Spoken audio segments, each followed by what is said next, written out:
বন্ধুগণ, কখনো কি ভেবেছেন আমাদের জীবনের সবচেয়ে বড় শত্রুকে? না, সেটা কোনো মানুষ নয়, কোনো বাহ্যিক শক্তি নয়। আমাদের সবচেয়ে বড় শত্রু হল ভয়। ভয় আমাদের স্বপ্নকে থামিয়ে দেয়, আমাদের অগ্রগতির পথকে আটকে দেয়, আমাদের হৃদয়কে অন্ধকারে ভরে তোলে। কিন্তু শ্রীকৃষ্ণ ভগবদ্গীতায় এক অসাধারণ সত্য প্রকাশ করেছেন। হে অর্জুন, ভয় করো না, আমি সব সময় তোমার সঙ্গে আছি। আজকের ভিডিওতে আমরা জানব কেন গীতা বলে ভয়কে সম্পূর্ণভাবে জয় করা সম্ভব এবং কিভাবে শ্রীকৃষ্ণের শিক্ষা আমাদের হৃদয়ে অদম্য সাহস জাগাতে পারে।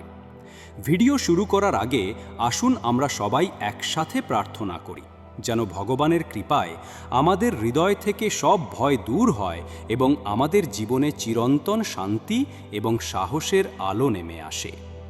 যদি আপনি আমাদের চ্যানেলে প্রথমবার এসে থাকেন তাহলে সাবস্ক্রাইব করুন, ভিডিওটি লাইক করুন এবং মন্তব্যে লিখুন, ভয় নয়, ভক্তিই আমার শক্তি, যাতে সাহস এবং ভক্তির এই বার্তা পৃথিবীর প্রতিটি হৃদয়ে পৌঁছে যায়। ভয়ের শেকড় এবং গীতার প্রাথমিক শিক্ষা। জীবনে ভয় হলো এমন এক অনুভূতি যা আমাদের প্রতিটি পদক্ষেপে বাধা সৃষ্টি করে। আমরা যখন জন্মাই তখন আমাদের ভেতরে কোনো ভয় থাকে না। একটি শিশু জন্মের পর খোলা আকাশের নিচে হাসে, কাঁদে, খেলাধুলা করে। সে কিছুই জানে না, কিছুতেই ভয় পায় না। কিন্তু বড় হতে হতে আমরা ভেতরে ভেতরে নানা রকম ভয় তৈরি করতে শুরু করি। কখনো ব্যর্থতার ভয়, কখনো সমাজের ভয়, কখনো মৃত্যুর ভয়, কখনো হারানোর ভয়। এই ভয় আমাদের মনকে কাঁপিয়ে তোলে, আমাদের সিদ্ধান্তকে প্রভাবিত করে, আমাদের স্বপ্নকে থামিয়ে দেয়। আমরা চাই একটি সুন্দর জীবন, আমরা চাই বড় কিছু অর্জন করতে, কিন্তু ভয় আমাদের পা আটকে রাখে। গীতার শিক্ষায় শ্রীকৃষ্ণ ভয়কে সরাসরি মোকাবিলা করার এক অসাধারণ পথ দেখিয়েছেন। তিনি অর্জুনকে যুদ্ধক্ষেত্রে দাঁড়িয়ে বলেছিলেন, হে অর্জুন, ভয় করো না, তোমার কাজ হলো কর্তব্য পালন করা, ফলাফল ঈশ্বরের হাতে। ভয় কেবল অজ্ঞতার ফল। যে ব্যক্তি আত্মার সত্যকে জানে সে কখনো ভয় পায় না। এই শিক্ষাটি আমাদের বলে যে ভয়কে জয় করা সম্ভব এবং এর চাবিকাঠি হল জ্ঞান, আত্মবিশ্বাস এবং ঈশ্বরের প্রতি ভক্তি। ভয় কখন জন্ম নেয়? ভয় জন্ম নেয় যখন আমরা ভবিষ্যতের কথা ভাবতে শুরু করি এবং মনে করি, যদি আমি ব্যর্থ হই, যদি মানুষ আমাকে নিয়ে হাসাহাসি করে, যদি আমি সবকিছু হারাই। এই যদি শব্দটি হলো ভয়ের মূল উৎস। ভবিষ্যৎ অজানা হওয়ার কারণে আমাদের মনের মধ্যে ভয় জন্ম নেয়। শ্রীকৃষ্ণ ভগবদ্গীতায় বলেছেন, যে ব্যক্তি আত্মার প্রকৃত জ্ঞান অর্জন করেছে সে জানে সে অমর। তার দেহ পরিবর্তিত হতে পারে, কিন্তু আত্মা কখনো মরে না। যখন আমরা বুঝতে পারি আমাদের আসল পরিচয় হলো আত্মা, তখন মৃত্যুর ভয় চলে যায়। কারণ আমরা জানি মৃত্যু কেবল দেহের পরিবর্তন, আত্মার কোনো ক্ষতি হয় না। ভয়ের সবচেয়ে বড় উৎস হল মৃত্যু। যদি আমরা মৃত্যুকে ভয় না পাই তাহলে অন্য কোনো ভয় আমাদের বাঁধতে পারবে না। ভয়ের অন্য বড় কারণ হল হারানোর ভয়। আমরা যা কিছু পেয়েছি, টাকা, সম্পর্ক, মর্যাদা, চাকরি, এসবের প্রতি আমরা এতটাই আঁকড়ে ধরি যে এগুলো হারানোর চিন্তায় আমাদের মন কেঁপে ওঠে। আমরা ভাবি, যদি আমি এটি হারাই আমি শেষ হয়ে যাব। কিন্তু গীতার শিক্ষা বলে সব কিছু পরিবর্তনশীল। যা আজ আছে কাল তা নাও থাকতে পারে। শ্রীকৃষ্ণ বলেছেন, যা জন্ম নিয়েছে তা একদিন মৃত্যুবরণ করবে, আর যা মারা গেছে তা আবার জন্ম নেবে। এই সত্য কেউ পরিবর্তন করতে পারে না। তাই যা পরিবর্তনশীল তার প্রতি আঁকড়ে ধরা উচিত নয়। যদি আমরা এই সত্যটি মেনে নিতে পারি তাহলে হারানোর ভয় অনেকটাই দূর হয়ে যাবে। ভয়ের ধরন এবং গীতার আলোকিত দৃষ্টিভঙ্গি ভয়কে জয় করার জন্য প্রথমেই আমাদের ভয়ের প্রকৃতি বুঝতে হবে। ভয় দুই ধরনের। এক, বাস্তব ভয়, যা আমাদের সুরক্ষার জন্য প্রয়োজন। যেমন আগুনে হাত দিলে পোড়া যাবে, তাই আগুনকে না ভয় করলে ক্ষতি হবে। এটি হলো প্রয়োজনীয় ভয়। দুই, মনের ভয়, যা কেবল কল্পনা। এটি কোনো বাস্তব বিপদ নয়, কিন্তু আমাদের মন এটিকে সত্যি মনে করে। যেমন, আমি যদি ব্যর্থ হই তাহলে সবাই আমাকে অপমান করবে। এই ভয় বাস্তবে নেই, এটি কেবল কল্পনার ফসল। আমাদের বেশিরভাগ ভয় দ্বিতীয় শ্রেণীর, মানসিক ভয়। এই ভয় আমাদের জীবনকে অকারণে জটিল করে তোলে। গীতার শিক্ষা আমাদের এই মানসিক ভয়কে দূর করার পথ দেখায়। শ্রীকৃষ্ণ অর্জুনকে বলেছিলেন, হে অর্জুন, তুমি যুদ্ধে নামো, ভয় করো না, আমি তোমার সঙ্গে আছি। এই বাক্যে এক অসীম শক্তি লুকিয়ে আছে। যখন আমরা বুঝতে পারি আমরা একা নই, তখন ভয় ধীরে ধীরে কমে যায়। ঈশ্বর আমাদের সঙ্গে আছেন, এই বিশ্বাস ভয়ের বিরুদ্ধে সবচেয়ে বড় অস্ত্র। বাস্তব জীবনের উদাহরণ হিসেবে ধরা যাক, একজন ছাত্র পরীক্ষার হলে প্রবেশ করল। সে খুব ভালোভাবে পড়াশোনা করেছে, কিন্তু ভয় তাকে গ্রাস করল। তার হাত কাঁপছে, মাথা ঝিমঝিম করছে, প্রশ্নপত্র সামনে রেখে কিছুই মনে পড়ছে না। ফলাফল হলো ব্যর্থতা। অন্যদিকে আরেকজন ছাত্র শান্ত এবং আত্মবিশ্বাসী। সে জানে, আমি যা পারি তাই করব, বাকিটা ঈশ্বরের হাতে। তার মন শান্ত, তাই সে ভালো ফলাফল অর্জন করল। এটি আমাদের শেখায় যে ভয়ের উৎস ভেতরে, বাইরের জগতে নয়। যখন ভেতরের বিশ্বাস শক্তিশালী হয়, তখন ভয় মিলিয়ে যায়। গীতার 3টি মূল পথ। ভয় জয়ের কৌশল। শ্রীকৃষ্ণ ভয়কে জয় করার 3টি প্রধান উপায় দিয়েছেন। প্রথম উপায়, জ্ঞান অর্জন। ভয়ের মূল হলো অজ্ঞতা। আমরা যখন জানি না ভবিষ্যতে কি হবে, তখন ভয় জন্মায়। শ্রীকৃষ্ণ বলেছেন, যে ব্যক্তি আত্মার জ্ঞান অর্জন করেছে সে কখনো ভয় পায় না। যখন আমরা বুঝি আমরা কেবল দেহ নই, বরং চিরন্তন আত্মা, তখন মৃত্যুর ভয় চলে যায়। আমাদের কষ্ট সাময়িক, আমাদের সুখও সাময়িক। একটি উদাহরণ ধরা যাক। ধরুন আপনি একটি সিনেমা দেখছেন। সিনেমায় দুঃখের দৃশ্য দেখে আপনার চোখে জল চলে আসে, কিন্তু ভেতরে ভেতরে আপনি জানেন এটি কেবল সিনেমা, বাস্তব নয়। তাই আপনার ভেতরের গভীরে এক ধরনের স্থিরতা থাকে। জীবনও তেমনি একটি মহা সিনেমা। যখন আমরা জানি আমরা চিরন্তন আত্মা, তখন ভয় মিলিয়ে যায়। দ্বিতীয় উপায়, কর্মযোগ বা কর্তব্য পালন। অনেক ভয় জন্মায় যখন আমরা ফলাফলের প্রতি অতিরিক্ত আসক্ত হই। আমরা ভাবি, যদি আমি ব্যর্থ হই। এই চিন্তা আমাদের পা আটকে দেয়। শ্রীকৃষ্ণ অর্জুনকে বলেছিলেন, কর্ম করো, কিন্তু ফলাফলের প্রতি আসক্ত হইও না। যখন আমরা শুধু কর্তব্য পালন করি এবং ফলাফল ঈশ্বরের হাতে ছেড়ে দিই, তখন ভয় চলে যায়। কারণ তখন আমরা জানি আমার কাজ হলো চেষ্টা করা, সাফল্য বা ব্যর্থতা আমার হাতে নয়। একজন ব্যবসায়ীর গল্প এখানে প্রাসঙ্গিক। সে তার নতুন ব্যবসা শুরু করল। প্রথম দিকে অনেক ব্যর্থতা এলো, কিন্তু সে ভয় না পেয়ে চেষ্টা চালিয়ে গেল। শেষে সে সফল হলো, কারণ সে জানত ব্যর্থতা কেবল একটি শিক্ষা। তৃতীয় উপায়, ভক্তি এবং আত্মসমর্পণ। যখন আমরা মনে করি সব কিছু আমাদের হাতে, তখন ভয় জন্মায়। কিন্তু যখন আমরা বুঝি ঈশ্বরই প্রকৃত নিয়ন্ত্রক এবং আমরা তার যন্ত্র, তখন ভয় মিলিয়ে যায়। শ্রীকৃষ্ণ বলেছেন, সব ধর্ম ত্যাগ করে কেবল আমার শরণ নাও। আমি তোমাকে সব পাপ এবং দুঃখ থেকে মুক্তি দেব, ভয় করো না। একজন ছোট শিশুকে দেখুন। সে যখন তার মায়ের হাত ধরে হাঁটে, তখন সে ভয় পায় না, কারণ সে জানে তার মা তাকে রক্ষা করবে। আমরাও যখন ঈশ্বরের হাতে আমাদের জীবন সমর্পণ করি, তখন ভয় মিলিয়ে যায়। আধুনিক মনস্তত্ত্ব এবং বিজ্ঞান ভিত্তিক বিশ্লেষণ। আজকের দ্রুতগামী পৃথিবীতে ভয় একটি স্বাভাবিক আবেগে পরিণত হয়েছে। আমরা প্রতিদিন নানা ধরনের ভয়ের মুখোমুখি হই। কখনো চাকরি হারানোর ভয়, কখনো সমাজে সম্মান হারানোর ভয়, কখনো ব্যর্থতার ভয়, কখনো সম্পর্ক হারানোর ভয়। বিজ্ঞান এবং মনোবিজ্ঞান এই ভয়কে গভীরভাবে গবেষণা করেছে। গীতার শিক্ষা এই গবেষণার সঙ্গে এক অসাধারণ সেতুবন্ধন তৈরি করে। ভয়ের বৈজ্ঞানিক প্রক্রিয়া। মস্তিষ্কের ভেতরের কার্যকলাপ।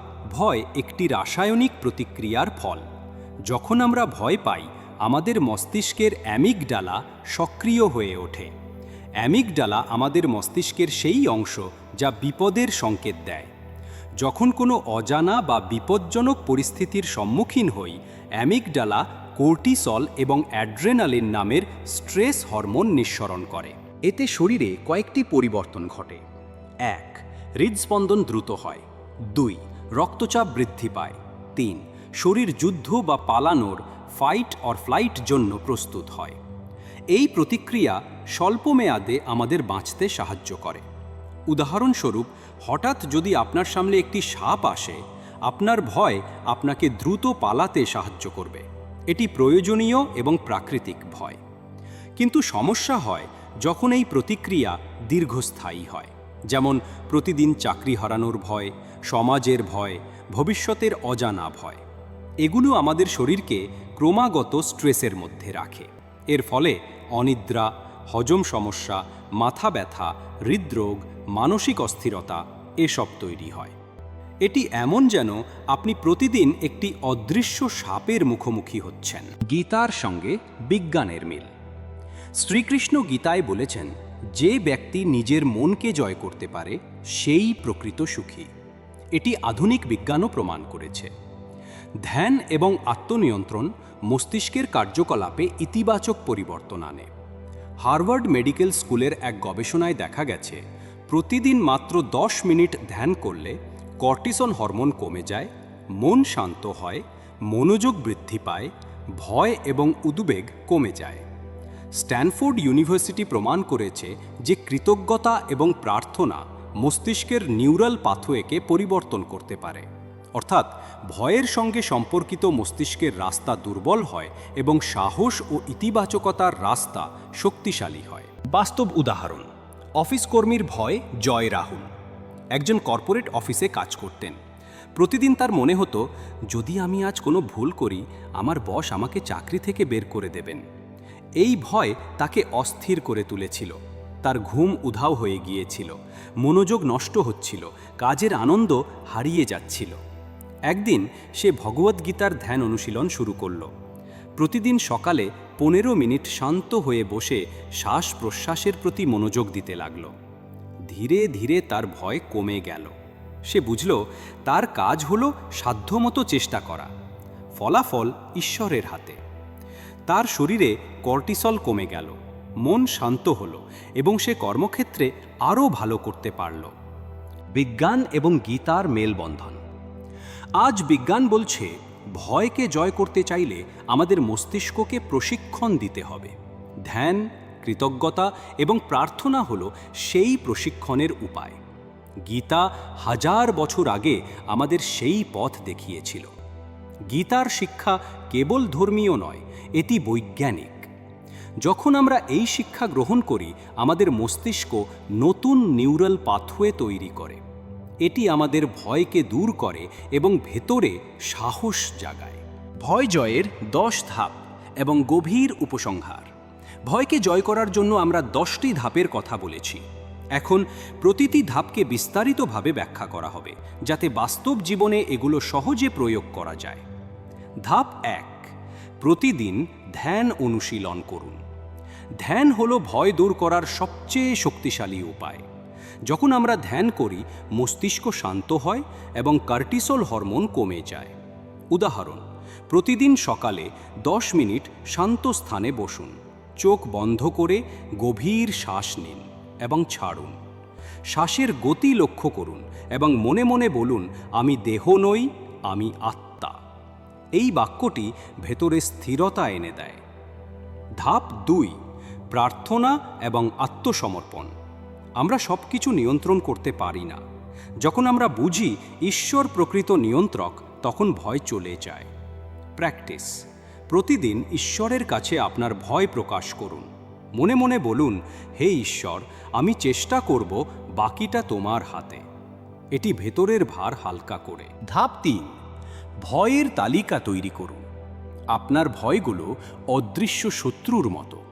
যখন এগুলো কাগজে লিখবেন, তখন সেগুলো দৃশ্যমান হবে এবং নিয়ন্ত্রণ করা সহজ হবে। উদাহরণ, চাকরি হারানোর ভয়, সামাজিক সমালোচনার ভয়, ব্যর্থতার ভয়। প্রতিটি ভয়ের পাশে লিখুন, এটি বাস্তব নাকি কল্পনাপ্রসূত। তারপর কল্পনার ভয়কে চ্যালেঞ্জ করুন। ধাপ 4, পজিটিভ অ্যাফার্মেশন চর্চা। আপনার ভেতরের কণ্ঠস্বরই ভয়কে বাড়ায় বা কমায়। প্রতিদিন নিজেকে সাহসী বাক্য বলুন।